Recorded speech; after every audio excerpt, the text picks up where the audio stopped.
নমস্কার, আমি অন্নপূর্ণা হেসেল থেকে বলছি। আমার চ্যানেলে আপনাদের সবাইকে স্বাগত জানাই। আজকে আমার রেসিপি হলো মশলা চিংড়ি। প্রথমে আমি মাছটি খোলা ছাড়িয়ে পরিষ্কার করে মাছটি ধুয়ে নুন হলুদ মাখিয়ে বেশ কিছুক্ষণের জন্য রেখে দিলাম। আপনারা চাইলে মাছটি খোলা সমেত করতে পারেন। রান্নাটি করার জন্য আমি প্রথমে সর্ষে, পোস্ত, সাদা তিল, টমেটো আর কাঁচা লঙ্কা বেটে নিলাম। কড়াটা গরম করে কড়াইয়ে এবারে সর্ষের তেল দিয়ে দিলাম। প্রথমে তেলটা গরম হয়ে যেতে আমি তেজপাতা, ডালচিনি, লবঙ্গ, গোটা এলাচ দিয়ে দিয়েছি। ওই তেলেই আমি কুচি করে রাখা পেঁয়াজ দিয়ে দিলাম।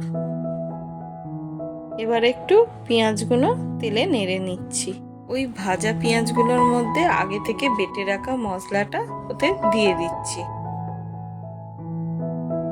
পেঁয়াজের সঙ্গে বাটা মশলাটা আমি ভালো করে মিশিয়ে নিচ্ছি। একটু বাটা মশলার সাথে আমি একটু টক দই মিশিয়ে নিয়েছি, যাতে রান্নাটা একটু সুস্বাদু হয়। মিশ্রণটা আমি কড়াই দিয়ে দিলাম। এবারে আমি একে একে লঙ্কা গুঁড়ো, হলুদ গুঁড়ো, নুন, চিনি স্বাদ মতন দিয়ে দিলাম। মশলাগুলো আমি ভালো করে কষিয়ে নিচ্ছি। একটু কষিয়ে নিয়ে মশলার জলটা আমি দিয়ে দেবো, দিয়ে আরেকটু ভালো করে মশলাটা কষতে দিয়ে দেবো। মশলাটা আমার খুব ভালোভাবে কষা হয়ে গেছে। এবার আমি এর মধ্যে একে একে কাঁচা চিংড়ি মাছগুলো দিয়ে দিলাম। আপনারা চাইলে চিংড়ি মাছটা একটু হালকা তেলে নেড়েও নিতে পারেন। আমার মনে হয় চিংড়ি মাছটা কাঁচা অবস্থায় করলে বেশি সুস্বাদু লাগে, তাই আমি কাঁচা অবস্থাতেই করলাম। এবারে আমি মশলাটার সঙ্গে চিংড়ি মাছগুলো ভালো করে নেড়ে নিলাম।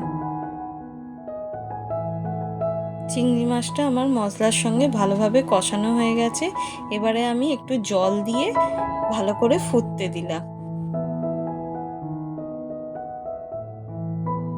আমার চিংড়ি মাছের গ্রেভিটা ভালো করে ফুটে গেছে। সবশেষে আমি রান্নাটির ওপর কাঁচা সর্ষের তেল ছড়িয়ে দিলাম, যাতে রান্নাটি আরও সুস্বাদু খেতে হয়।